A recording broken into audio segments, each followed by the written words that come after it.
Okay, so then we carry on the left angle of duality with the 6-2 profile. What a nice line, that sixth line. Common sense, that this 34, power is only great when it displays or uses services to common good.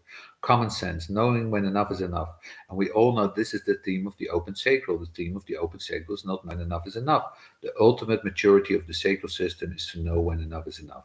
And this is really so important. Everything about the sacral life, whether it's to be sacral or non-sacral, is about knowing when enough is enough.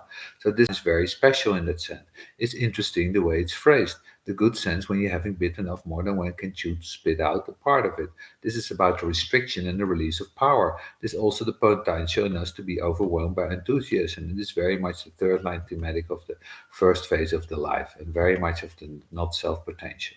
The lack of restrictions can sap one's own strength. Now, this is the perfect expression of the dilemma of the manifesting generator. Please think about the 2034. If you're a manifesting generator and you want to understand what it is to be a manifesting generator, this is where you can understand it. And you can look at your particular variation. But this is where the whole nature of the manifesting generator rides. And the fact is that you're about to come into grips with knowing when enough is enough, how to use your power correctly. That's all. It's just about using your power correctly and knowing when to turn it off. Have you ever noticed that there are some people in the display of power that will have a victory, whatever it is, an argument, in whatever, and you've got the white flag up, and you're saying, "Okay, I accept, I agree," and they keep on hammering you, and you've got the flag up, and they keep on hammering you. At the same point, you drop the flag. They don't know when enough is enough. It's like seeing a child kill an ant. Have you ever seen a child killing an ant? Pounding sound, poof. It's like, please, isn't that a little overstated? One little pound and it's over. But poof, this is the whole thing about the sacral. You don't know when enough is enough. And of course, this is not just energy, the energy converted into whatever. An emotional sacral being who doesn't know when enough is spooky as hell. They just keep on putting it into you, putting it into you, putting it into you, and putting it into you. And they're begging, pleading, you admit to any crime. It's like being under interrogation by mean people. Whatever you want me to say, I did it. It's still not enough. Tell me more. I told you everything. Tell me more. I told you everything. What to do? Six twos on this cross have to learn because knowing when enough is an art. The open sacral can learn this more quickly, obviously, because it's open. It takes it in. And it can, if it can understand the process, realize that it doesn't need to hold on to the frequency and it can let go of it. But that's not the same for a sacral being. Once a sacral being gets rolling, it's going to roll until it's exhausted. It's a thing about the sacral.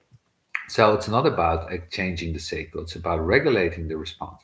Most of it is not enough. Enough is enough is the manifest aspect of not anger. MGs display rage, like road rage. It's not anger. Rage is frustration mixed with power. It's just powered up frustration. So one of the things you see in the 6-2 when they're very young in this display of rage, and often the rage brings this enough is enough. You're stuck in traffic. It's hot. There are idiots around you. You go into a full blown rage. You take out the baseball bat from the backseat of your car. You get out of your car. You go up to the car in front of you and you smash the window screaming at the top of your lungs. And then you go sit down in your car and you're calm. You turn on some music. The police showed up. You're very polite. I'm really sorry. The sacral out of the 35 for it's really spooky. So when you get to the top of the ladder and you get to the 6-2, you have to see that this can be really a distortion for them.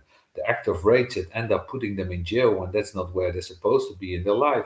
There are all kinds of consequences to this. It can be a very heavy gate after all. It's all about you learning enough is enough by overloading yourself. The exaltation is after having bitten off more than you can chew. It's after. This is the thing to realize. This. You've got to get it afterwards. So you probably always get it afterwards. You don't get it in the moment.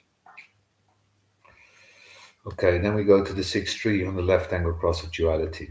6-3s are always caught between two worlds. The madness of their own hexagram because they are 6-3 and they go through the typical 3-3 process. And the unknowable, what's next? And this is an unknowable. We have the thing where we have this connection between throat gates and sacral gates. We have been following this connection, the 14 and the 34. Now the 9. We're going to the 5. In other words, we have this very special connection between the throat and the sacral. So the takes three in the learning what is enough, that the whole thinking about the generator, the whole thinking about the manifesting generator is that unless they have the right thing to be focused on, they cannot use their power properly. And in not using the energy properly, all the problems arise. What you see when you move from the 34 to the next step is that you move up to the 9. And in going to the 9, you go into the logical process. You go into a logical format and you go into the format of energy detail. In other words, we're beginning to see a maturation from the boot power and its potential display that we see both in the 14 and the 34. These are two very, very difficult gates to deal with because both of them have to deal with power and both of them have to deal with power in a different way. But they're the ones where the vitality of the power inherent in those gates can make a particular difficulty and the consequences for the not self. But here we're taking a different step. We're moving into a very, very focused realm, exactly what the 34 needs. In other words, the C3 6-3 looking in that direction when it comes off the roof, it will come off its roof in an activity pointed towards detail, focused to energy. Okay? Well, thank you very much. See you later, guys.